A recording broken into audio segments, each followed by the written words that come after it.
تو لہٰذا اپنی نمازوں میں توجہ پیدا کریں، خشوع و خضوع پیدا کریں، اور وہ کب ہوگا جب ہمارا وضو اچھا ہوگا۔ تو ناک میں 3 مرتبہ پانی چڑھائیں، اس کے بعد 3 مرتبہ ناک کو الٹے ہاتھ کے ساتھ جھاڑیں، اچھی طرح صاف کریں، پھر 3 مرتبہ اپنے چہرے کو دھوئیں، پیشانی سے لے کے نیچے حلق تک اور ایک کان سے لے کے دوسرے کان تک اچھی طرح 3 مرتبہ چہرے کو دھوئیں۔ یہ آنکھوں کے یہ والی جو جگہ ہے اکثر خشک رہ جاتی ہے، فرمایا یہاں پہ بھی ملیں، اور اگر داڑھی ہے تو داڑھی کا بھی خیال کریں، داڑھی کو بھی تر کریں۔ اس کے بعد 3 مرتبہ اپنا سیدھا ہاتھ کوہنی تک دھوئیں اور کوہنی کو بھی ملیں، پھر بایاں ہاتھ، پھر مسح کرنا ہے سر کا اور کانوں کا، اس کے بعد دایاں پاؤں، اس کے بعد بایاں پاؤں۔ 3 مرتبہ سنت ہے، ایک مرتبہ جو ہے وہ فرض ہے، لازم ہے۔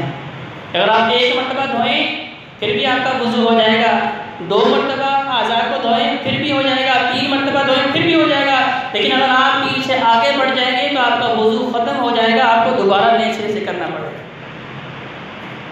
1 مرتبہ کریں، 2 مرتبہ کریں، 3 مرتبہ کریں، یہ میرے نبی کریم صلی اللہ علیہ وسلم کی سنت ہے، لیکن اس سے زیادہ دھوئیں گے تو پھر آپ کا وضو جو ہے وہ ختم ہو جائے گا۔ وضو کے بعد دوسرا کلمہ پڑھنا ہے۔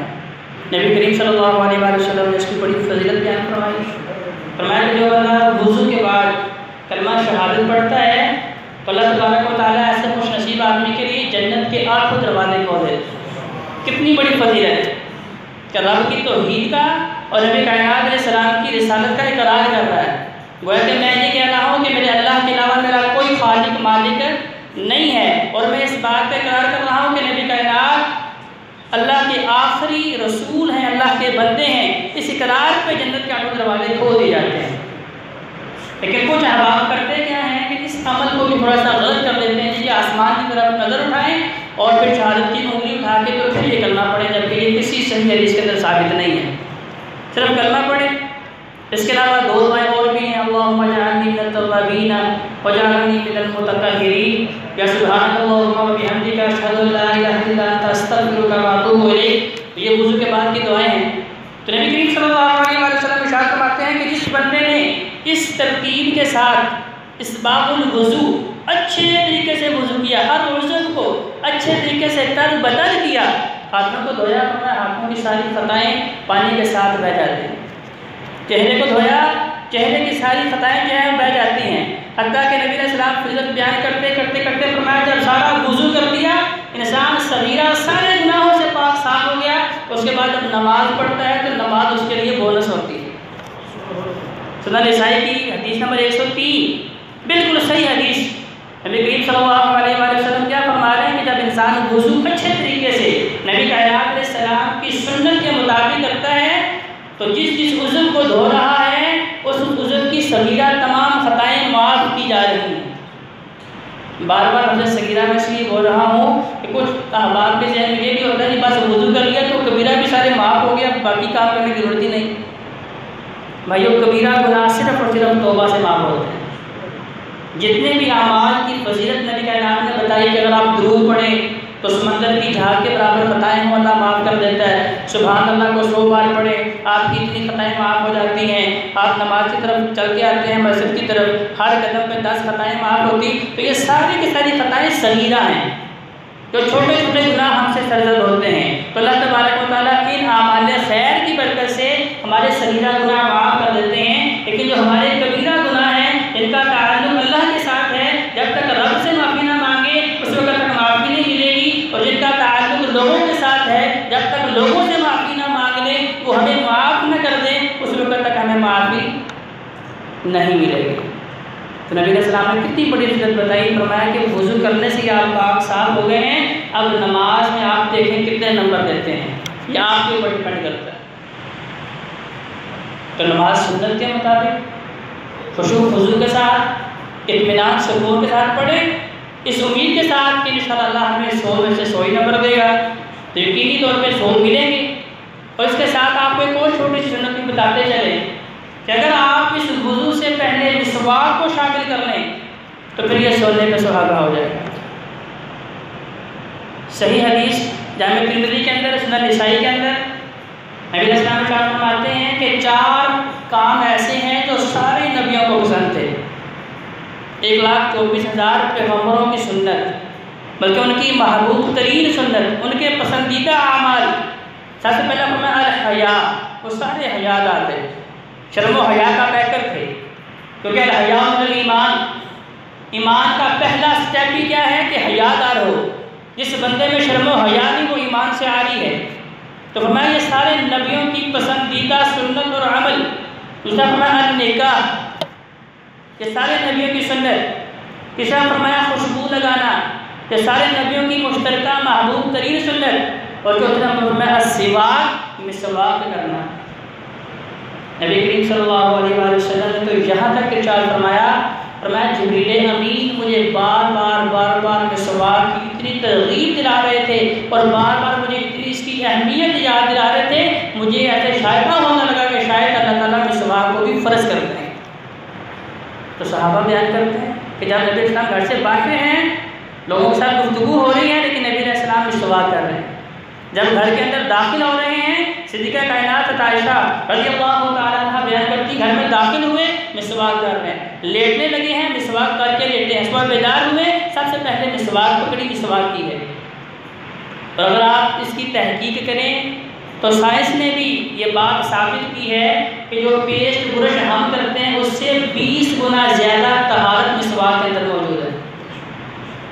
جسمانی فائدے بھی دیکھیں اور نبی کی سنت پہ عمل کر کے روحانی فائدے بھی۔ اور آپ کو اس سے بڑا فائدہ بتاؤں، صحیح بخاری کی حدیث نبی کریم صلی اللہ علیہ وسلم فرماتے ہیں السواک مطہرۃ للفم ومرضاۃ للرب، یہ مسواک جو ہے منہ کو صاف کرتی ہے، طہارت ملتی ہے، آپ کے منہ سے جو ہے اسمیل بدبو ختم ہو جائے گی، اور سب سے بڑا فائدہ یہ اس عمل سے تمہارا رب تمہارے اوپر راضی ہو جائے گا۔ سبحان اللہ۔ دیکھیں کہ بندہ مومن کی سب سے بڑی جستجو ہی یہ ہے کہ میں ایسے کام کروں، ایسے عمل کروں جن کی وجہ سے میرا خالق و مالک میرے اوپر راضی ہو جائے۔ میں نمازیں اسی لیے پڑھ رہا ہوں، میں روزے اسی لیے رکھ رہا ہوں، صدقہ خیرات اسی لیے دے رہا ہوں۔ تو نبی علیہ السلام اتنا پیارا بہترین آسان سا عمل بتا رہے ہیں جس کے 70 سے زیادہ فوائد ڈاکٹروں نے بتائے، جسمانی 70 سے زیادہ فوائد، بیماریوں سے محفوظ، اور سب سے بڑا فائدہ رب کائنات کی رضا اس آسان سے عمل سے مل رہی ہے۔ اور ایک حدیث کے اندر نبی علیہ السلام ارشاد فرماتے ہیں کہ جس وضو سے پہلے آپ نے مسواک کر کے اور پھر نماز پڑھی، وہ بغیر مسواک والے وضو سے پڑھی نماز سے 70 گنا زیادہ اللہ کے اجر و ثواب کی متحمل ہو۔ اس لیے اللہ فرماتے ہیں لولا شکر علی امتی لامرتهم بالسواک، اگر میں اس عمل کو اپنی امت کے اوپر گران نہ سمجھتا، مشکل نہ سمجھتا، تو میں انہیں یہ بات ان کے اوپر لازم اور فرض کر دیتا تو وہ اپنے ہر وضو کے ساتھ مسواک کیا کرتے۔ تو لہذا اس پیاری سنت کو ضرور اختیار کریں، 70 سے زیادہ جسمانی فائدے اور رب کائنات کی رضا مل رہی ہے۔ اور رات کو باوضو لیٹیں گے تو ساری رات سونے کا بھی ثواب، اگر اسی حالت میں موت آ گئی، صحیح مسلم کی حدیث، آپ کا خاتمہ بالایمان ہے اور اگر اللہ کے فضل سے زندگی ملی اور آپ بیدار ہو گئے تو میں آپ کا اگلا سارا دن خیر و برکت والا ہوگا، اور ساری رات فرشتے بخشش اور مغفرت کی دعا کرتے ہیں۔ تو اس کے علاوہ اور ایسا عمل جس کے ذریعے آسمان سے فرشتے کتاب در کتاب اترتے ہیں، اکثر معاملات کرتے ہیں لیکن کرتے وقت اس چیز سے کبھی اہتمام ہی نہیں کرتے۔ وہ عمل کیا ہے؟ قرآن مجید کی تلاوت۔ اللہ ہم سب کو قرآن پڑھنے کی توفیق دیتے ہیں۔ ہمارے سب کے گھروں میں قرآن موجود ہے لیکن پڑھنے کی توفیق نہیں ہے۔ اسے بڑے پیارے خوبصورت غلاف کے اندر بند کر کے ہماری دادیوں نے اتنی بلند جگہ پہ رکھا ہوتا ہے جہاں پہ کسی بڑے کا بھی ہاتھ نہ پہنچے، کیا جی گستاخی نہ ہو جائے۔ بھائی سب سے بڑی قرآن کی گستاخی یہ ہے کہ یہ قرآن عمل کی کتاب تھا، یہ قرآن راہ نجات تھا، یہ دستور حیات تھا، یہ زندوں کی کتاب تھا۔ ہم نے اس کو مردوں کے لیے بنا دیا اور صرف قبر کے سرحانے کھڑے ہو کے، یا ایسا بندہ جس کی روح جسم سے نہیں نکل رہی، کیا جس کے سرحانے سورہ یاسین پڑھیں جلدی اس کی روح جو ہے وہ نکل جائے گی؟ کیا جس کے اوپر جادو تعویذ چلا ہوا ہے اسے کیا کریں؟ تعویذ بنا کے اس کی گردن میں ڈال دیں؟ بھئی قرآن کے مقاصد یہ نہیں ہے۔ قرآن کے اندر اللہ رب العزت نے یہ تاثیر رکھی ہے کہ جب نبی کائنات علیہ السلام قرآن پڑھا کرتے تھے تو نبی علیہ السلام کے جعلی دشمن اور رات کی تنہائی میں ایک دوسرے سے چھپ کے مکے کے چودھری آقا علیہ السلام کا قرآن سننے کے لیے آیا کرتے تھے. دل میں دشمنیاں کرتے ہیں, دل میں دھمکیاں دیتے ہیں, دل میں قتل کے ارادے جو ہیں وہ ظاہر کرتے ہیں, لیکن رات کو اسی قرآن کو نبی کائنات علیہ السلام کی زبان سے سننے کے لیے نبی السلام حجرے کے ساتھ اپنے کان لگا کے قرآن سنتے ہیں. اور اس قرآن کے اندر یہ تاثیر واقعی موجود ہے کہ جو بندہ صحیح نیت لے کے ایک مرتبہ قرآن سن لے, دلوں کے زنگ اتر جاتے ہیں, دلوں کے اندھیرے ختم ہو جاتے ہیں, دل منور ہو جاتا ہے. صحیح بخاری کے اندر واقعہ موجود ہے. حضرت طفیل بن عمر دوسی رضی اللہ تعالیٰ عنہ خود اپنی روزات اپنا واقعہ بیان کرتے ہیں. فرماتے میں تجارتی غرض سے کسی کام کی غرض سے مکہ میں آیا تو مکے کے چودھریوں نے ابو جہل عتبہ شیبہ لوگوں نے مجھے بتایا کہ یہاں ایک شخص ہے جو اپنے آپ کو اللہ کا نبی کہتا ہے, ہمارے خداؤں کی نفی کرتا ہے, 360 کو نہیں مانتا, وہ صرف ایک کو مانتا ہے. لہذا اس کی زبان کے اندر اتنا جادو ہے جس کے کانوں تک اس کی آواز پہنچتی ہے, اپنی آباء و اجداد کے لیے کو چھوڑ دیتا ہے. بہت بڑا جادوگر ہے. لہذا تم اس کے جادو سے بچنا چاہتے ہو تو اس کی آواز اپنے کانوں میں نہ پڑنے دینا. حضرت طفیل فرماتے ہیں کہ میں نے اپنے کانوں میں روئی ڈال دی, روئی بنا کے کانوں میں ڈال دی کہیں غلطی سے, کیونکہ میں تو ان کو جانتا نہیں. فرماتے ہیں کہ میری سوچ تھی کہ کہیں غلطی سے بھی میرے کانوں میں اس جادوگر کی آواز نہ پڑ جائے, نہ اس باللہ ظالم. کہتے ایک ہفتہ پورا مکے کی گلیوں میں گھومتا پھرتا رہا, یہ لوگوں سے ملاقاتیں کرنی تھی, ملاقاتیں ہوتی رہی. ایک ہفتے کے بعد میرے اپنے ضمیر نے مجھے جھنجھوڑا, اور تو اپنے آپ کو بڑا پڑھا لکھا پروفیسر سمجھتا ہے, اپنے آپ کو بڑا شاعر اور ادیب سمجھتا ہے, تو اپنے آپ کو بڑا عقل سلیم کا مالک سمجھتا ہے, اور اس کی گفتگو سنو تو صحیح کہتا کیا ہے. کہتا ہے میں نے اپنے کانوں سے روئی نکالی. اب نبی کائنات علیہ السلام کی تلاش میں نکلا.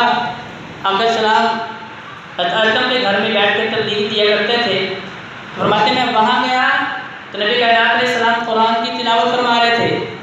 ایک مرتبہ سنی, مجھے یقین ہی نہیں آیا کہ میں کس جگہ پہ موجود ہوں, میں کیا سن رہا ہوں, میں کس کی کلام سن رہا ہوں. میں نے دوبارہ گزارش کی کہ مجھے ایک مرتبہ دوبارہ سنائیے. اتنا پیارا کلام, اتنا میٹھا کلام, اتنا پرتاثیر کلام.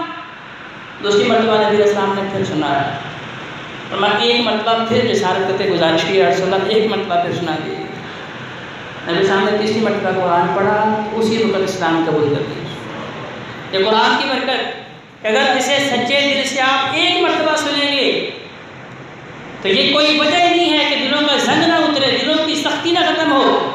جو لوگ کہتے ہیں کہ ہمیں خوف خدا سے رونا نہیں آتا, تو وہ سمجھیں ان کا ایمان کمزور ہے, کیونکہ اللہ نے اہل ایمان کی یہ نشانی بتائی ہے کہ جب ان کے سامنے قرآن پڑھا جاتا ہے, رب کی خشیت, رب کا ڈر ان کے اوپر جو ہے طاری ہو جاتا ہے. لیکن وہ کب ہوگا؟ یتلون حق تلاوتہ, جو اللہ نے قرآن میں فرمایا کہ وہ قرآن کی تلاوت کے حقوق ادا کریں گے. جن لوگوں نے قرآن کی تلاوت کے حقوق ادا کیے ہیں وہ اپنے گھروں میں قرآن پڑھ رہے ہیں, زمین سے لے کے آسمان تک فرشتوں کی قطاریں لگ گئی ہیں.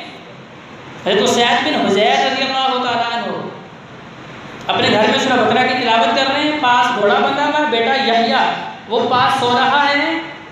جیسے جیسے تلاوت کر رہے ہیں وقت گزر رہا ہے, گھوڑے نے اچھلنا کودنا شروع کر دیا. پریشان ہوئے, کہیں گھوڑا اپنے پاؤں سے میرے بیٹے کو کچل نہ دے. فوراً نماز مکمل کی, گھوڑے کو دیکھا کہ کہیں یہاں پہ کوئی موزی چیز تو نہیں گھوڑے نے دیکھ لی. جب اطمینان ہو گیا کہ ایسی کوئی چیز نہیں, گھوڑا بھی مطمئن, دوبارہ نماز شروع کی. پھر ایسا ہوا, تیسری بار پھر ایسا ہوا.